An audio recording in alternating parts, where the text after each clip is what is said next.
আর আমরা যে নবীর হাদিস বয়ান শুনাইতেছি এটাকে বলে দাওয়াতুন নবী।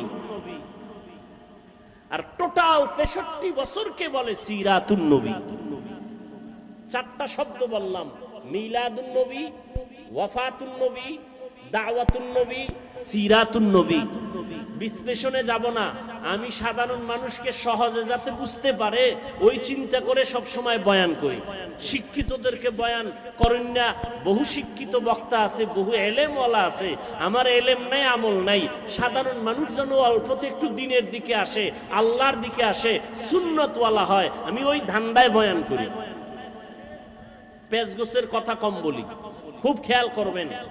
মিলাদুন নবী, ওয়াফাতুন নবী, সিরাতুন নবী, দাওয়াতুন নবী, এই চারটা শব্দ